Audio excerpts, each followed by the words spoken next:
శబరిమలలో భక్తుల రద్దీ కొనసాగుతోంది. వర్షంలోనే పంప నుంచి సన్నిధానానికి వెళ్తున్నారు అయ్యప్ప భక్తులు. దర్శనానికి 2.5 గంటల సమయం పడుతోంది. తొక్కిసలాట తర్వాత తగు జాగ్రత్తలు తీసుకుంటున్నారు అధికారులు.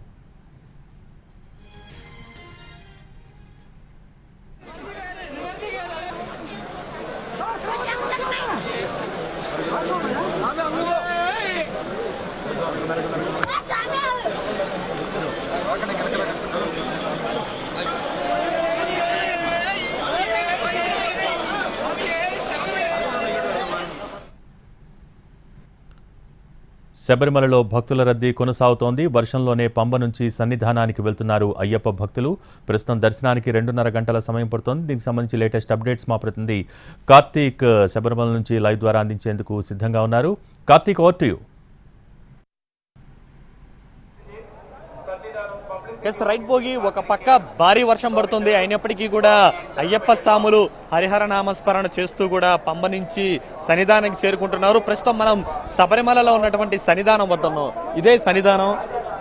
ఇటు లోపలికి వెళ్తేనే స్వామివారి మణికంఠుడి దర్శనం కూడా అత్యంత అద్భుతంగా చేసుకోవడానికి కూడా అయ్యప్పలందరూ కూడా వ్యయ ప్రయాసాలు కూడి ఇన్ని రోజుల పాటు 10 రోజుల పాటు కూడా అటు ఇటు తిరిగి మరి ఏదైతే స్వామివారికి దర్శనానికి కోసం కూడా రావడం కూడా జరిగింది. అయితే పంబలో అయితే భారీ వర్షం పడుతుంది. పంబ నుంచి కూడా ఏదైతే ఎనిమేల నుంచి అక్కడి నుంచి వచ్చేటువంటి భక్తులందరూ కూడా తీవ్రమైనటువంటి ఇబ్బందులు ఎదుర్కొంటూనే వర్షంలోనే స్వామివారి దర్శనం కోసం కూడా వస్తూ ఉన్నారని చెప్పుకోవచ్చు. ఒకవైపు క్యూ లైన్లు అనేది కూడా చూడవచ్చు.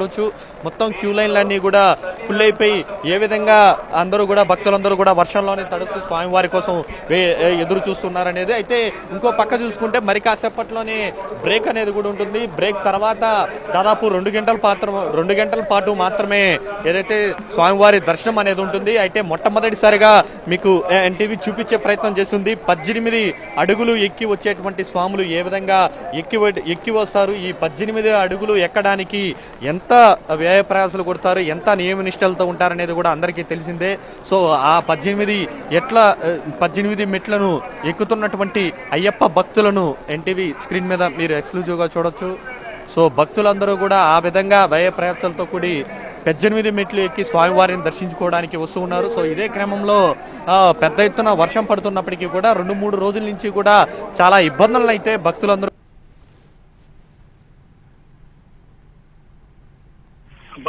కూడా 18 మెట్లు ఎక్కి నేరుగా సన్నిధానంలో ఉన్నటువంటి స్వామివారిని దర్శించుకునేటువంటి పరిస్థితి అయితే ఉంటుందని చెప్పుకోవచ్చు. సో ఈ రకంగా లేని విధంగా భక్తుల రక్షణని కంట్రోల్ చేయడానికి కూడా దాదాపు 2,000 మందికి పైగా పోలీసులు అనేది కూడా ఏదైతే ట్రాన్స్ఫర్ కావచ్చు, కేరళ ప్రభుత్వం కావచ్చు తాజా ఘటన తర్వాత అయితే ఏర్పాటు చేసిందని చెప్పుకోవాలి. మొత్తం 18 మెట్లను ఏదైతే ఇరుముడిని చేతపట్టి ఎక్కుతున్నటువంటి భక్తులు అయ్యప్ప భక్తులందరూ కూడా చూస్తూ ఎన్డీఆర్ఎఫ్ టీమ్ తో పాటు ఇక్కడ ఉన్నటువంటి పోలీసులందరూ కూడా ఏ విధంగా వారికి సహాయం చేస్తూ ఉన్నారు అనేది కూడా చూడొచ్చు. ఒకవైపు ఆ అయ్యప్ప నామస్మరణ చేస్తూనే స్వామి శరణమయ్యప్ప అంటూ కూడా 18 మెట్లను ఎక్కి కాసేపట్లోనే ఏదైతే ఆలయానికి చేరుకున్న తర్వాత దాదాపు 1 గంట తర్వాత అయ్యప్పను దర్శించుకున్న తర్వాత తిరిగి వెళ్ళిపోతుంటారు. అయితే గత 2 రోజుల క్రితం మాత్రం దాదాపు 1,20,000 మందికి పైగా కూడా భక్తులు రావడం కూడా జరిగింది. దీని కారణంగా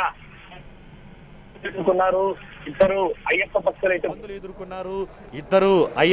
అయితే మృతి చెందడం కూడా జరిగింది. దీని మీద పెద్ద ఎత్తున రాజకీయ దుమారం కూడా చెలరేగినటువంటి నేపథ్యంలో దాని తర్వాత మాత్రం పరిస్థితులు పూర్తిగా మారాయి. వస్తున్నటువంటి భక్తుల రద్దీ కూడా చాలా మంది భయపడిపోయి రావడానికి కూడా వెనుకడుగు వేసి సమీపంలో ఉన్నటువంటి ఆలయాలకు వెళ్ళడం కూడా జరిగింది. సో ఈ రకంగా అయ్యప్పలందరూ కూడా మొత్తం 18 మెట్లను ఏ విధంగా ఎక్కి వస్తూ ఉన్నారనేది కూడా మనం చూడొచ్చు. సో అందరూ కూడా ఒక భక్తి భావంతో 48 రోజుల పాటు నియమ నిష్టలతో చేసినటువంటి భక్తులు అందరూ కూడా ఈ ఒక్క 18 మెట్లు ఎక్కడం కోసమే ఎంతో వ్యయ ప్రయాసాలకు లోనవుతూ ఉంటారు. ఇబ్బందులు పడినప్పటికీ కూడా ఏమాత్రం వెనకడుగు వేయకుండా ఆ యొక్క హరిహర పుత్రుని దర్శించుకోవడానికి ముందుకు వస్తుంటారు. సో అలా వచ్చినటువంటి భక్తులందరూ కూడా వర్షంలోనే ఈ యొక్క 18 మెట్లను దాటి నేరుగా సన్నిధానానికి అయితే వస్తున్నటువంటి పరిస్థితి అయితే ఉందని చెప్పుకోవాలి. అయితే భక్తుల రద్దీ అయితే దాదాపు ఇప్పుడు సగానికి పైగా కూడా తగ్గిందని చెప్తూ ఉన్నారు పోలీసులు. కేవలం గంటన్నరలోనే దర్శన భాగ్యం అయితే ఏదైతే పూర్తి అవుతుంది. ఇటు పురుషులే కాకుండా మహిళా అయ్యప్ప భక్తులు కూడా మాలవేసినటువంటి ధరించినటువంటి వాళ్ళు కూడా 18 మెట్లు ఎక్కి వెళ్తున్నటువంటి దృశ్యాలు అనేది కూడా చూడొచ్చు. వివిధ రాష్ట్రాల నుంచి ఒక తెలుగు రాష్ట్రాలే కాకుండా తమిళనాడు, కర్ణాటక నుంచి పెద్ద ఎత్తున భక్తులు అనేది ఇక్కడికి వస్తూ ఉంటారు యథావిధిగా.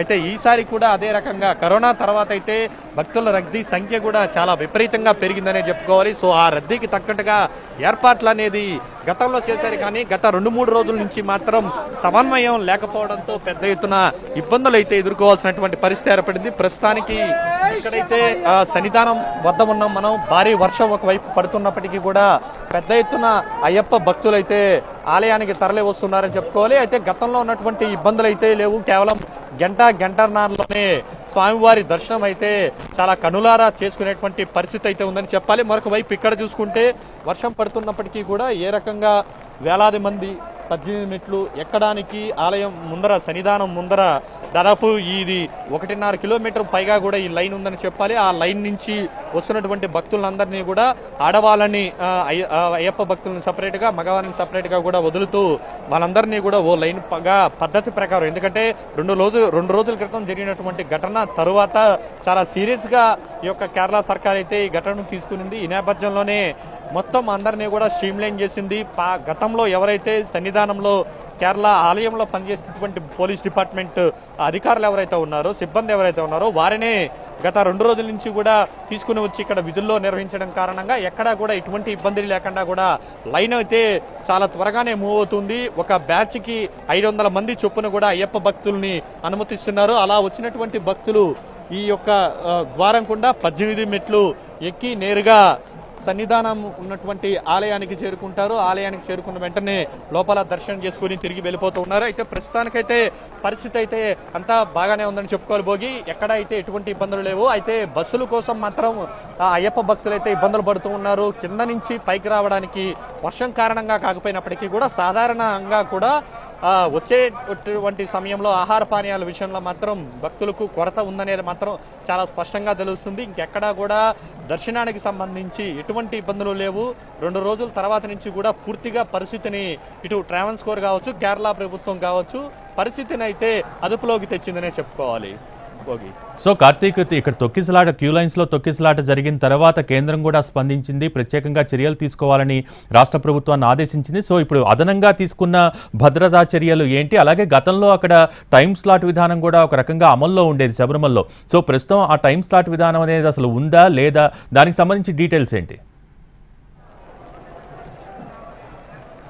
రైట్ భోగి, ఇప్పటికీ కూడా టైం స్లాట్ విధానం అయితే ఉంది. ఆ స్లాట్ విధానం ద్వారానే భక్తులందరూ కూడా దర్శించుకుంటూ ఉన్నారు. అయితే కేరళ ప్రభుత్వం కావచ్చు, ట్రావెన్స్కోర్ కావచ్చు, ఎప్పుడైతే ఈ యొక్క సమన్వయం లేకపోవడం కారణంగా భక్తులు ఇబ్బంది పడటం, ఇద్దరు భక్తులు చనిపోవడం తర్వాత ఇది రాజకీయంగా కూడా పెను దుమారాన్ని రేపింది.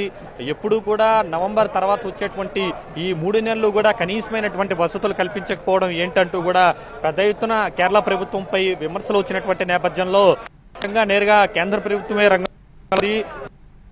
ఇబ్బందులు లేకుండా కూడా చర్యలు తీసుకుంటాం, తాము ముందుకు వస్తామంటూ కూడా చెప్పినటువంటి నేపథ్యంలోనే సెంట్రల్ ఫోర్స్ అనేది కూడా ఇక్కడికి రావడం కూడా జరిగింది. వారి ఆధ్వర్యంలో కూడా ఇక్కడైతే పెద్ద ఎత్తున ఏదైతే భద్రతా చర్యలు అయితే తీసుకోవడం కూడా జరిగింది. అయితే అంతకంటే ముందుగానే లోపం ఎక్కడ వచ్చిందనే దాని మీద కూడా అన్వేషించే పడిలో పడ్డారు. ఏదైతే మనం చూస్తున్నటువంటి ఈ క్యూ లైన్లు ఉన్నాయో ఆ క్యూ లైన్ల నుంచే కూడా మొత్తం కూడా చేయడం కూడా జరిగింది. సో ఈ రకంగా మొత్తం కేంద్ర ప్రభుత్వం తర్వాత అన్ని ఏర్పాట్లు జాగ్రత్తల తర్వాత తీసుకున్న తర్వాత విజయన్ ప్రభుత్వం కూడా స్పందించింది. సో ఈ మేరకు ఎక్కడా ఎటువంటి ఇబ్బందులు లేకుండా తీసుకోవడం కారణంగా కేవలం గంటన్నరలోనే ఇప్పుడు అత్యంత ఆహ్లాదకరమైనటువంటి వాతావరణంలో అందరూ కూడా అయ్యప్ప భక్తులందరూ కూడా హరిహర నామస్మరణ చేస్తూ స్వామివారిని దర్శించుకునేందుకు వెళ్తున్నారు భోగి. Thank you Karthik.